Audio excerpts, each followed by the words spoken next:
आप पार्टी की बार जीत के कारण हमारे सामने अब करनाल से आज घंटाघर चौक पर यानी कि महर्षि वाल्मीकि चौक से अब लड्डू बांट करके खुशी मनाते हुए यहाँ पे आप पार्टी के कार्यकर्ता दिखाई दे रहे हैं। और हम अब मिलेंगे बालकृष्ण कौशिक से, जो कि उत्तरी हरियाणा के प्रभारी भी हैं। बालकृष्ण जी, आपको क्या कहना चाहेंगे जिस तरह से दिल्ली के अंदर एमसीडी के चुनाव में बहुत मिला है दिल्ली में, इस बात का प्रतीक है कि लोगों ने कट्टर ईमानदारी को, संवेदनशीलता को और विकास को वोट दिया।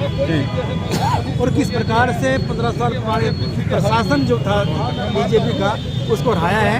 तो बीजेपी एक बात कहा करती है कि आम आदमी पार्टी केवल कांग्रेस को हरा सकती है। पहली बार हमने बीजेपी को हराया है। और 15 साल पुरानी जो दीक्षित की सरकार थी कांग्रेस की, उसको हराया। 10 साल का बच्चा है, 10 साल पुरानी पार्टी है। उस पार्टी का इतना बड़ा कि नेशनल पार्टी बन जाएगी। गुजरात के अंदर पक्की बात है, मैंने 25% वोट से कम नहीं आएंगे। और वो आती साथ तो हम बने भी कहाँ से नेशनल पार्टी? गुजरात से, जहाँ से प्रधानमंत्री है और साथ में एक फ्री देते हैं ना, अमित शाह जी हैं। एक मांगा था, 2 दे दिए उन्होंने, उन्होंने एक्सेप्ट किया। वहाँ से हमारी नेशनल पार्टी बनेगी। और ये चीज़ दिखाते हैं हमारे जो स्कूल हैं, कॉलेज हैं, हमारी बिजली है, पानी है, इनकी सुविधाओं का प्रभाव है। इतनी बढ़िया बढ़ोतरी आम आदमी पार्टी की। बीजेपी का क्या ऐसा काम रहा है कि बीजेपी ने वहाँ पे हार का मुंह देखना, जबकि केंद्र में मोदी सरकार है, सभी जगह मोदी सरकार है। केंद्र में अलग मुद्दे होते हैं और राज्य स्तर पर पंचायत की राज में स्थानीय मुद्दे होते हैं। सफाई का मुद्दा भी होता है। बड़े बड़े पहाड़ बना दिए, उसके क्या नाम कूड़े के, उनकी सफाई, तो सफाई का कूड़ा बना दिया दिल्ली का। आप बिजली, पानी और ये सफाई भी। तो आने वाले समय और जब आपकी सरकार आ गई है, अब आपका चेयरमैन भी आपका होगा, लेकिन मेयर आपका होगा, लेकिन क्या लगता है कि ये जो कूड़े का ढेर है ये हटाए जाएंगे? 5 साल में ढेरों को हटा देंगे, साफ सफाई करेंगे, टूटी हुई सड़कों को ठीक कराएंगे और एमसीडी की जितना भी भ्रष्टाचार है उसको समाप्त। कौशल जी, गुजरात के अंदर किस तरह से आप देखेंगे कि क्या कहना चाहेंगे, क्या भविष्यवाणी कर सकते हो आप? मैं कर सकता हूँ कि हमारी पार्टी गुजरात से राष्ट्रीय दल बनेगा। हिंदुस्तान की पहली पार्टी है जो 10 साल के अंदर राष्ट्रीय दल बनेगा। नहीं, आप उसको जीत कहेंगे, ये कच्चा पक्का कहेंगे, या कह सकते हैं कितने परसेंटेज पाएगी? गुजरात जहाँ पर 27 साल के दंड मिलेगा, हमारी सीटें कितनी होगी माने नहीं कर सकता मैं, बट हमारे वोट परसेंटेज 25 से 30% वोट आपके आएंगे। लेकिन हरियाणा में किस तरह से देखते हैं आप? हरियाणा में करनाल के अंदर अगर मैं बात करूं तो बीजेपी ने भाजपा के सिंबल पर चुनाव लड़ने से पीछे हट गई है। और क्या किस तरह से लगता है कि भाजपा धीरे धीरे पीछे हट रही है? चुनाव पे क्यों नहीं सिंबल पे 5 सरपंचों का चुनाव लड़ा? टाइम तक जाते तो और बुरी हार भी हार हुई है। हमने सिंबल में चुनाव लड़ा, कांग्रेस की बढ़ी हुई।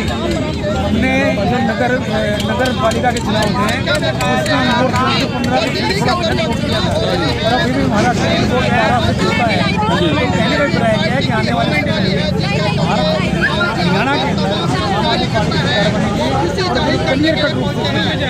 अच्छा, क्या कारण रहा है कि भारतीय जनता पार्टी धीरे धीरे हर राज्यों से अब कटती जा रही है? जनता आप पार्टी को मत देते जा रहे हैं, ऐसा मुख्य तौर पर क्या कारण कह सकते हैं? मेन कारण है जुमलेबाजी। जी, जुमलेबाजी के कारण से लोग विश्वास नहीं करते। जी जी, काट की हंडी बार बार नहीं चलती। जी। और ये पहले कांग्रेस थी, कांग्रेस अपने विचार को फैला नहीं पाती। आम आदमी पार्टी के कार्यकर्ता सड़क पर आते हैं, आप देखिए सारे पदाधिकारी और कार्यकर्ता मिलकर नहीं हमारे हैं, तो सब साथ मिलकर काम करते हैं। Thank you sir. अब हम सर क्या कुछ कहना चाहेंगे जिस तरह से आप पार्टी जैसे आई है और हरियाणा के अंदर भी इसका काफ़ी कुछ देखने में असर पड़ रहा है, दिल्ली के अंदर भी, गुजरात देश के अंदर फर्क पड़ेगा। देश की सबसे बड़ी पार्टी, अपने आप को कहने वाली भारतीय जनता पार्टी, मैं तो कहूँगा देश की सबसे बड़ी नकली पार्टी। नकली पार्टी आज श्री केजरीवाल जी ने, दिल्ली की जनता ने आज मोदी जी को जवाब दे दिया है। 180 सीटें पिछली बार एमसीडी में आई थी भारतीय जनता पार्टी की, आज 100 सीटों पर वो तड़प रही है। 100 सीटें मुझे उम्मीद नहीं आ जाए उनकी। जी जी, 100 सीटें मुझे उम्मीद नहीं आ जाए। हम दिल्ली की जनता को बधाई देते हैं और जिन्होंने केजरीवाल पर भरोसा किया, वो एमसीडी में केजरीवाल जी की पूरी टीम अच्छा काम करेगी। आने वाला देश का भविष्य ही केजरीवाल जी। तो जिस तरह मोदी लहर थी, क्या मोदी मैजिक खत्म? मोदी मैजिक तो पूरे देश में खत्म होना है। आप ये देखो ना, महंगाई महंगाई की मार कितनी आज देश के अंदर है। अभी आप करनाल में खड़े हो, ये CM सिटी में खड़े हो, मैं आगे नहीं बोलना चाहता। ये देखो भैया एक मिनट थोड़े साइड को होना, ये करनाल की मेन सड़क है, ये स्मार्ट सिटी है। कोई कह देगा इसको स्मार्ट सिटी? बिल्कुल। ये करनाल के अंदर ही यहाँ का विधायक भी है, मुख्यमंत्री भी है, स्मार्ट सिटी है। इस सरकार में अरबों के घोटाले हैं और कुछ नहीं है। आम आदमी पार्टी कट्टर ईमानदार पार्टी है। तो मैं ये कहना चाहता हूँ कि दिल्ली की जनता को बार बार बधाई जिन्होंने केजरीवाल पर भरोसा किया। सर कुरुक्षेत्र के विधायक सुभाष सुधा ने वहाँ पे सरकारी जमीन, फॉरेस्ट की जमीन है, हाईवे की जमीन है, जिन्हें NOC लिए कब्जा कर लिया, इस पर आप क्या कहना चाहेंगे? ये तो भारतीय जनता पार्टी के लोग कब्जे करते हैं, हम क्या करते हैं? ये लोग तो कब्जे ही करते हैं। जब कोई सरकार आएगी फिर देखेंगे। ये तो कब्जा करने में माहिर हैं। और चुनाव में हर एक आदमी को मैं जीता हूँ, कैंडिडेट हूँ, मुझे हरा दिया। हराने में सबसे बड़ा बेईमाना करने में सबसे आगे पार्टी है, तो देश की सबसे बड़ी नकली पार्टी है। तो हरियाणा में किस तरह से कहेंगे आप? आने वाले बदलाव आएगा, बदलाव आएगा। हाँ, गुजरात के अंदर गुजरात के अंदर देखो जो जनता ने फैसला करा उसके लिए बिल्कुल जो भी जनता फैसला लेगी जाए। हिमाचल में जो भी जनता फैसला लेगी। अच्छा, दिल्ली के अंदर इतने मुख्यमंत्री तकरीबन जो है 18-19 मुख्यमंत्री पड़े थे और इतने केंद्रीय मंत्री भी वहाँ पे पड़े थे, उसके बावजूद भी कुछ नहीं हुआ। भाजपा प्रधानमंत्री, गृह मंत्री, 60 केंद्र के मंत्री लगे हुए थे केजरीवाल जी की जो MCD के पार्षद थे उन्हें हराने के लिए, मगर वहाँ जनता ने जवाब दे दिया। मोदी मैजिक देश के अंदर से आहिस्ता आहिस्ता करा उसका जीतना चाहता। Thank you sir.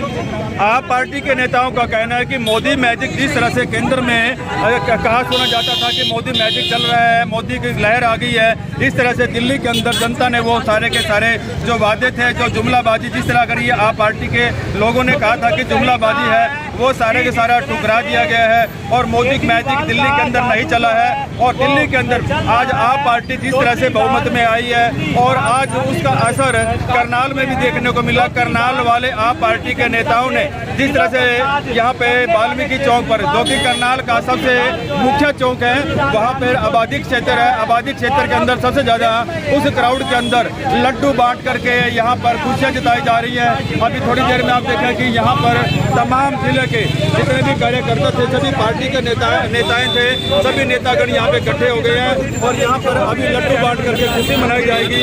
ये आपको बता दें कि आज दिल्ली के अंदर जिस तरह से MCD का चुनाव में आया और MCD के चुनाव में आप पार्टी की जीत हुई है। आप पार्टी के नेताओं का ये भी कहना है कि जिस तरह से वहाँ पे इतने केंद्रीय मंत्री और वहाँ के मुख्यमंत्री वहाँ पे डटे हुए थे, उसके बावजूद भी वहाँ पर चुनाव भारतीय जनता पार्टी नहीं जीत सकी और दूसरे नंबर पे आई है। और लोगों का भारतीय जनता पार्टी का ये भी कहना है, भारतीय जनता पार्टी का ये भी कहना है कि करनाल के अंदर कि हरियाणा के अंदर जिस तरह से पंच सरपंचों का चुनाव लड़ा है, लेकिन वहाँ पे सिंबल पे चुनाव क्यों नहीं लड़ा, ये भी कहीं ना कहीं देखा जा रहा है। और इस तरह से पंच सरपंचों के चुनाव में भी आप पार्टी के लोग काफ़ी अपनी दावेदारी दिखा रहे हैं। इस तरह से अगर भारतीय जनता पार्टी ने मोदी पार्टी ने यदि भारतीय जनता पार्टी ने इस तरह से देश में दोबारा से एंट्री करनी होगी तो अपने किए हुए वादों को पूरा करना होगा और अपनी पकड़ बनानी होगी और धरातल पर काम करने होंगे। जो कथनी और करनी में जो अंतर आ रहा है वो खत्म करना होगा। बंसीलाल पंचाल, सच समाचार, करनाल, हरियाणा।